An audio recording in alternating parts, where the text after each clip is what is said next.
வீடுக்கு வாஸ்து பார்க்கணுங்கிறீங்க, அது வாடகை வீடா, சொந்த வீடா சொல்லுங்க. பள்ளி வளாகத்துக்கு கூட வாஸ்து முக்கியம்.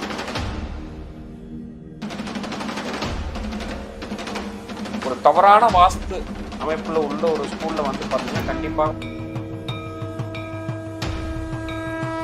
அது வாஸ்து தவறுனாலதான் க்ளோஸ். வாஸ்து தவறுனால ஒரு தப்பு நடந்து அந்த காலேஜ் இழுத்து மூடப்பட்டது. இப்ப நீங்க சொன்ன அந்த பள்ளி வந்து பாத்தீங்கன்னா இப்ப அந்த பள்ளினே இல்ல, பொதுவா வந்து பல வருஷமா இருக்கும். இந்த மாதிரி சம்பவங்கள் இடைப்பட்ட காலங்கள்ல நடக்கும்.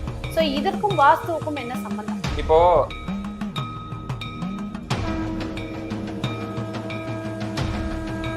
இப்ப நீங்க பள்ளி வளாகங்களுக்கு சொன்னீங்க, ஸ்கூல் காலேஜுக்கு. ஒரு மருத்துவமனைக்கும் வாஸ்துங்கிறது முக்கியமா? அதற்கு எதுக்கு வாஸ்து? மருத்துவமனைக்கு ஈசானிய முனையை நீங்க சரியா வச்சுட்டீங்கன்னா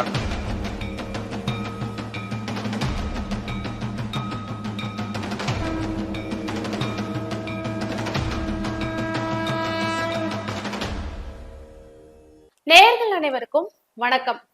வாஸ்துங்கிறது நம்ம வாழ்க்கையோட சேர்ந்த ஒரு விஷயம். அது வந்து இன்னைக்கு வந்து ஹாஸ்பிட்டல், பள்ளி வளாகங்கள் இதுக்கெல்லாம் ரொம்ப முக்கியத்துவம் கொடுக்கணுமா வாஸ்து ரீதியா அப்படின்னு நமக்கு தெளிவான ஒரு விளக்கம் கொடுக்க வந்திருக்காரு அசோக் கந்தசுவாமி அவர்கள், வாஸ்து நிபுணர். வணக்கம். வணக்கம் மேடம். நீங்க ஒரு வாஸ்து நிபுணரா இருக்கீங்க. நிறைய தொழிற்சாலைகளுக்கு எல்லாம் போய் நீங்க வந்து வாஸ்துக்கு பிளான் போட்டு கொடுத்துட்டு வரீங்க. எங்களுடைய இன்றைய கேள்வி என்ன அப்படின்னா, வீடுக்கு வாஸ்து பார்க்கணுங்கிறீங்க, அது வாடகை வீடோ சொந்த வீடோ சரி, பள்ளி வளாகத்துக்கு கூட வாஸ்து முக்கியமா? கண்டிப்பா முக்கியம். ஏன்னா வந்து பாத்தீங்கன்னா நம்மளுடைய இப்போ ஒரு பள்ளிங்கிறது உங்களுடைய குழந்தைய நீங்க அனுப்புறீங்க, அது வந்து ஸ்கூல். அந்த ஸ்கூல் நடத்துறவருக்கு அது பிசினஸ் தானே. நிச்சயமா. அப்ப என்ன, ஒரு தொழிற்சாலைக்கு மட்டும் நம்ம பாக்குறோம், ஒரு வேற ஏதாவது ஒரு பிசினஸ் பண்றோம், ஒரு ஆபீஸ் வச்சிருக்கோம், இல்ல மேனுஃபேக்சரிங் பண்றோம், அதுக்கு மட்டும் பாக்குறோம்னா நம்ம கண்டிப்பாக ஸ்கூலுக்கும் பார்க்கணும். அதுலயும் குறிப்பா சொல்லப்போனா இதுக்கெல்லாம் தான் ரொம்ப முக்கியமா பார்க்கணும். ஏன்னா எத்தனையோ மாணவர்கள் படிக்கிறாங்க, அவங்களுடைய விஷயங்கள் கண்டிப்பாக அதுல வந்து பாதிப்பாகும். ரெண்டாவது, ஒரு தவறான வாஸ்து அமைப்புல உள்ள ஒரு ஸ்கூல்ல வந்து பாத்தீங்கன்னா கண்டிப்பாக ஒரு அவப்பெயர் வரும், ஒரு துர்ச்சம்பவங்கள் நடக்கும். ரெண்டாவது வந்து பாத்தீங்கன்னா அங்க வந்து ஃப்ளோ இருக்காது. ஒரு கிராஃப் எடுத்து பாத்தீங்கன்னா ஒரு ஃப்ளோ எப்பொழுதுமே இருக்காது. ரீசெண்டா வந்து பாத்தீங்கன்னாலே எனக்கு பேர் வேண்டாம், இப்படி இருக்கக்கூடிய ஒரு காலேஜ் வந்து பாத்தீங்கன்னா வாஸ்து தவறுனால, ஓகேங்களா, அது வாஸ்து தவறுனாலதான் க்ளோஸ். இல்லை, வாஸ்து தவறுனால ஒரு தப்பு நடந்து அந்த காலேஜ் இழுத்து மூடப்பட்டது. புரியுதுங்களா? ஒரு யாருமே வரல, மொத்தமாவே ஒரு 90 ஸ்டூடெண்ட்ஸ் தான் இருக்காங்க. அப்படின்னு இருக்க பட்சத்துல அந்த காலேஜை மூடப்பட்டு அது வந்து இப்போ ஒரு ஐடி செக்டரா நடந்துகிட்டு இருக்கு. அப்ப இது எல்லாமே எங்க இருந்து வருது அப்படின்னா, எப்படி ஒரு வீட்டில் ஒரு தவறான ஒரு வாஸ்து அமைப்பு இருக்கும் பொழுது அந்த வீட்டின் ஆன்மகன் பாதிக்கப்படுறாரு, ஒரு தொழில் பாதிக்கப்படுது, ஒரு வீடே வந்து ஒரு டவுனான ஒரு ஸ்டேஜுக்கு போகுதோ, அதே போல் தான் வந்து பாத்தீங்கன்னா இப்போ ஸ்கூல் காலேஜுக்கும். ஏன்னா அந்த இடத்துல நம்ம சரியான வாஸ்து அமைப்பு இல்லைன்னா, இப்ப ரீசெண்டா ஒரு எக்ஸாம்பிள் கூட எடுத்துக்கங்க, வேலூர் கிட்ட ஒரு எக்ஸாக்டா பெண்ணினுடைய ஒரு தவறான நடந்தது. அதனால அந்த ஒரு ஸ்கூலுக்கு எவ்வளவு ஒரு அவப்பெயரு, எவ்வளவு தூரம் வந்து பாத்தீங்கன்னா செலவு, கோர்ட்டு கேஸு வழக்கு, இது எல்லாமே எதுல இருந்து வருது? இப்போ வந்து என்னன்னா, பெரிய பாதிப்பா இருக்கும் பொழுது அந்த மாதிரி பெரிய சம்பவங்கள் நடக்கும். சின்ன சின்ன பாதிப்பா இருக்கப்போ என்ன ஆகும், ஸ்கூல்ல கண்டிப்பா ஹையஸ்ட் ஸ்கோர் பண்ண மாட்டாங்க, அதோட கிரேட் லெவல் குறையும், பெரும்பாலும் அடுத்தடுத்த வருடங்கள் வந்து பாத்தீங்கன்னா அட்மிஷன் லெவல் குறையும்.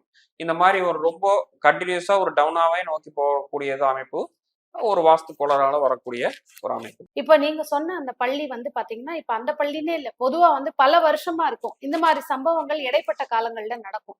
சோ இதற்கும் வாஸ்துவுக்கும் என்ன சம்பந்தம்? இப்போ நீங்க வந்து ஒரு 10 வருடத்துக்கு முன்னாடி எடுத்துப்போம். 10 வருடத்துக்கு முன்னாடி ஒரு ஸ்கூல் பில்டிங் இருக்கிறது இப்பவும் அதே மாதிரி இருக்கா? இல்லைங்க. கண்டிப்பா என்ன பண்ணுவாங்க, அந்த சைடுல ஒரு எக்ஸ்ட்ரா பிளாக் கட்டுப்பா, அந்த பாத்ரூம் தூக்கி இங்க கட்டுங்க, ஸ்டாஃபுக்கு இந்த சைடுல கட்டுங்க, இந்த இடத்துல வந்து பிளே கிரவுண்ட் கொண்டு வாங்க, ஸோ இந்த இடத்துல வெயிட்டான பொருள் கொடுங்க, பஸ் இதா அங்க மாத்துங்கன்னு. என்னால வந்து என்னன்னா உதவிய சொல்ல போனா ஒரு 15 வருஷம் ஆகிங்க, 90% ஸ்கூல் அதே மாதிரி இருக்கிறது எனக்கு தெரிஞ்சு இப்போ நான் இல்ல ஒரு 10% பார்க்கலாம். ஒரு அதுவுமே என்னால சொல்ல முடியல. இப்ப நான் படிச்ச ஸ்கூல் போய் பார்த்தாலும் மாறி இருக்கும், நீங்க படிச்ச ஸ்கூல் பார்த்தா டோட்டலா மாறி இருக்கும். அப்படி இருக்கும்பொழுது கண்டிப்பாக ஏதோ ஒரு மாற்றங்கள் செய்திருப்பார்கள். இல்லை என்றால் அந்த இடத்துல குறிப்பிட்ட அந்த ஒரு சின்ன ஒரு தவறுனால அது வந்து நடக்கிறதுக்கான வாய்ப்புகள் இருக்கும். 100% வாஸ்து சரியா இருந்து ஒரு ஸ்கூல்ல இப்படி நடக்கிறதுக்கான வாய்ப்பெல்லாம் கிடையாதுங்க.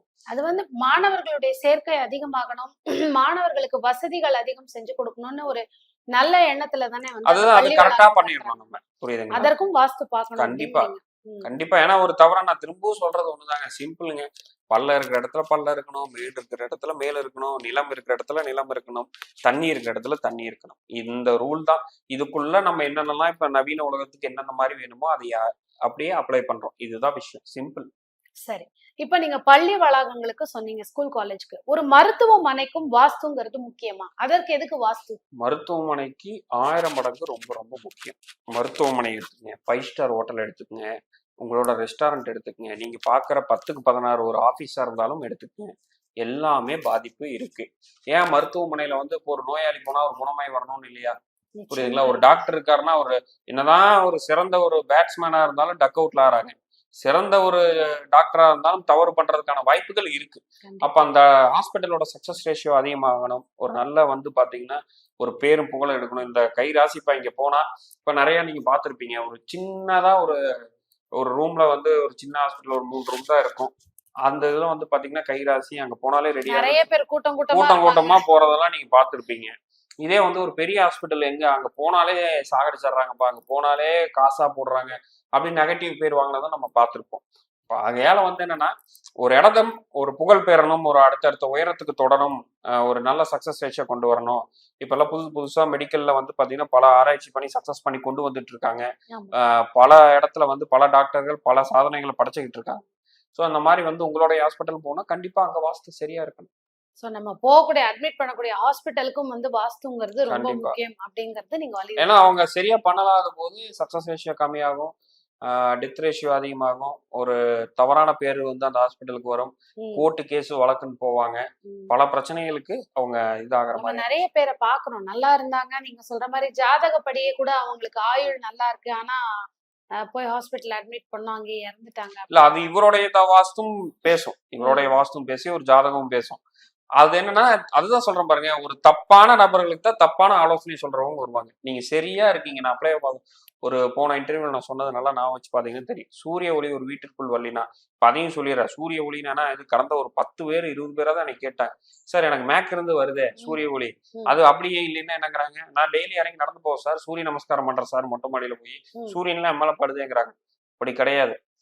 வடக்க கிழக்க இருந்து வரக்கூடிய சூரிய ஒளி மெயினா கிழக்க சூரியன் உதயமாகுது பாத்தீங்களா, அங்கிருந்து வர சூரிய ஒளி உள்ளுக்குள்ள வரலைன்னா சரியான ஆலோசனை இல்லாம போயிடும். ஈசானிய மூலையை நீங்க சரியா வச்சுட்டீங்கனாலே இயற்கையா உங்களை காப்பாத்திரும் ஃபர்ஸ்ட். ஓகே. இதப்பா ஒரு நல்ல வாஸ்து நிபுணரை கூட்டு வர்றது, இல்லைன்னா இந்த மாதிரி வீடியோக்கள் அவங்க கண்ணில் பட்டு அதை அணுகி அதுக்கப்புறம் சரி செய்யறது, இந்த மாதிரியான விஷயத்துக்குள்ள போயிடுவாங்க. அப்போ மெயின் வந்து பாத்தீங்கன்னா அங்க தப்பாகும் போது இந்த மாதிரி தப்பான ஒரு மருத்துவமனைக்கு போறது, தப்பான ஒரு ஆலோசனை போறது, ம். இந்த மாதிரியான விஷயங்கள்ல போய் மேட்ச் ஆயிரும், மெரிச்சு பண்ணிரும்.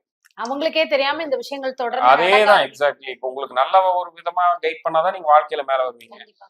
ஒரே பாதை தான். பாதை மாறிச்சு அவ்வளவுதான். லைஃப் மாறிடும். அந்த விஷயம். நிச்சயமா. சோ இன்னைக்கும் இந்த பதிவுலயும் பாத்தீங்கன்னா, பள்ளிக்கும் மருத்துவமனைக்கும் வந்து வாஸ்துங்கிறது எவ்வளவு முக்கியம்?